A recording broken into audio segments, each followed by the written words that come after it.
Hey guys, Brandon with BYOTools, aka BYOT. Thank you for joining me. And today, painting is a pretty simplistic project that really anyone can do. I wanted to share some tips and tricks with you that I've learned along the way. Please keep on watching. Let's get started.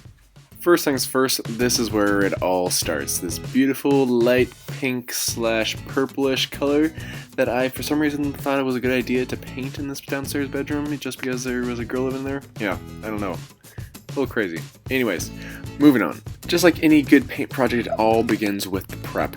And first off, you obviously want to take your screwdriver and remove all the outlet covers as well as any other random items that you can find throughout the house. Next, I proceed to using a Mr. Clean magic eraser and actually clean off the baseboards. You don't have to do this step specifically, but I do just because I like to have a full prepped out area before I start painting. And second thought, have you ever noticed the fact that Mr. Clean has a earring? Yeah, like a sparkling earring. I just noticed this due to the fact that I just looked up the product. And it's on the package, I'm not knocking anyone with earrings, but it's kind of weird. Anyways, enough with this hot earring talk, and after using those amazing magic erasers from Mr. Clean, I actually use tape to tape off the bottom of the base. Now, you don't have to do this again, but I do this due to the fact that it just gives you extra protection of the base itself as well as the carpet below it, and it allows you not to have to be a perfectionist when painting. For a quick tip, I'm applying a layer of white primer to the paint itself. This blends in perfectly with the white base, as well as the fact that it seals the tape perfectly on edge, so you don't have to worry about any bleed over when you're actually painting the room color itself. Now that I have the base taken care of, it's on to filling holes, and I am one hell of a hole filler. Did that sound weird? Yeah, probably. Anyways, I'm using Crack Shot by DAP, which is a great product. It dries fairly quickly, and guess what? It only has one job, and it does it quite well. Filling holes. And you just want to make sure you get a product that actually holds its shape as it dries, because the last thing you want is for it to shrink on you, which some products do. Hell, I've even heard people of using toothpaste to fill cracks. Yes, people, it can fill a hole, doesn't mean that it won't shrink on you. Another tip for you is don't wait for the crack putty to be fully dried. I wait 10 minutes and then I take my magic eraser, dampen a little bit, and then rub off all of the excess putty on the wall. This will allow you to fully and cleanly clean off the excess while managing not to get sand and dust everywhere, because when you sand this stuff, it really does get everywhere. And of course, your final protection measure is potentially your most important, which is a layer of Visqueen over the entire carpeted area. Especially because it's carpet, you don't want to get paint all over. So make sure you do that, and trust me, I know I have ridiculous outfit right now. Don't judge me due to the fact that I just throw on clothes I really don't care about. Anyways, going to the paint store. Yes, Home Depot is where we got this bare premium paint, and just know the fact that Home Depot and many other paint stores can actually match exactly to whatever color you bring in, whether it's a physical sample color or even a name of a color you have out there that you want to match to. We literally found one on Pinterest that we liked, and we were able to match it perfectly, so keep that in mind. Another quick tip for you is when you do bring out your paint pan, go ahead and place a plastic sleeve in the paint pan. This way you can easily remove the plastic sleeve, which literally costs 25 to 30 cents, and throw it away, because that way you don't have to worry about trying to wash this paint pan at the end, because that's the last thing you want to think about when you are done painting. And here's another quick tip for you.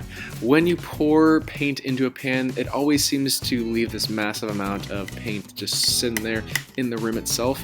Well, I take a nail and a hammer and hammer in a couple small holes in the side, which allows it to drain easier into the pan itself. So no more dried paint gunking up the actual lid itself. Now, when selecting a roller, there's plenty of options, but the two that I picked up in layman's terms is one that's really fluffy and one that's kind of fluffy. I chose the kind of fluffy one. And that's due to the fact that the blue one is one that you would normally use if you needed to add texture to a wall. I didn't, I just need a high density roller that will allow even coverage, which is the one I'm using. And look at that, we're finally about to start painting. Finally. Go ahead and soak up some of this paint with your roller and go ahead and proceed to painting. Now, I'm utilizing an extension handle just due to the fact that I find it much easier to spread evenly, and guess what? It's easier on your back. Trust me. You want to think about those things, especially when you're doing repetitive motions like this. The last thing I want to do is tweak myself out painting, even though that would be really sad if I did that. I know it would be like Old Man Rivers, but anyways, watch yourself even if it's painting. Yeah. Now, rolling is basically self-explanatory, but the one quick tip that I do have for rolling is making sure you do a good job back rolling.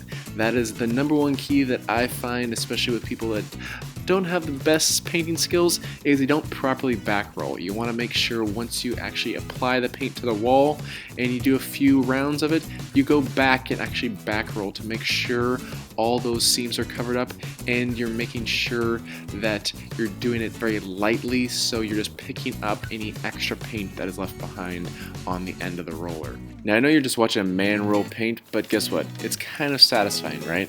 At least I think so. Does that make me weird? Potentially, but in any case, it is quite satisfying to the fact that a $50 purchase can completely transform a room. So keep that in mind, because most projects take much more monetization than a nice little paint purchase with a few rollers and some tape. One thing I like to do, especially around trim and especially around the top of the trim, is actually place tape. Tape will protect the actual trim itself from getting paint all over it. And in all reality, it will save you time due to the fact that you don't have to be a perfectionist. You can just go boom, boom, boom, boom, boom, done. Makes it a lot less time consuming. Yeah. I mean, come on, painter's tape is flippin' magical. I mean, look at this corner, really tight corner. All I have to do, put a little bit of painter's tape there, throw the paint in that corner. I don't care where it goes as long as it gets in there, and then all you have to do is rip it off. Clean, done. Now, when it comes time to really feather in the detail areas, number one, you gotta make sure you have a very good brush. Number two, just make sure you have the proper amount of paint on there. Don't go too heavy, don't go too light, and take your time. Try and use those bristles to really feather in the paint into the corners without having to touch the trim itself. With these detail areas, I personally like to use it without tape, just because of the fact that these areas I can truly take my time and make sure I'm cutting the paint in properly and very slowly. Now, you want to go slow, but you want to go too slow. I know that's a bit of an oxymoron, but guess what? You really do want to have a nice even pace. You want to feel it. Feel the rhythm. Feel the ride. Get on up. It's painting time. Cool. Painting? I don't know. Cool Runnings. You got all that movie, right? Anyways, as you're doing this, just remember that you want a good amount on the tip of your paintbrush. I say this because if you have too much, that means you're going to be globbering on and you're going to leave large streaks as you go down. If you don't have enough, you're not going to be able to fully cover the entire area in one pass. If you're doing it perfectly, you're going to be able to cover this entire area in one pass and not have to do it again, and you're not leaving streaky marks all over the place. Now, as for the base, this should be extremely easy and quite quick to do because of the fact that you did so much prep work beforehand. You did all that painting and taping beforehand, so all you have to do, paint it on, remove the tape, and you have a nice, perfect, crisp edge. Now, after your paint is thoroughly dried, go ahead and reinstall all of your outlet switches, your light plate covers, or anything else you randomly decided to remove before painting. And just like any good paint project, the job is not complete until you wash everything thoroughly so you can actually use it again. So make sure you clean those brushes, you remove the plastic paint cover, which is very easy due to the fact that you used that versus trying to clean it yourself.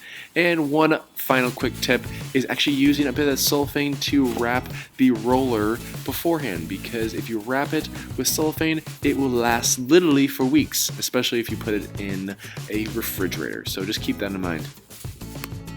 And there you have it. In the end, you have a number of great painting tips along with one beautiful, sexy beast of a painted bedroom.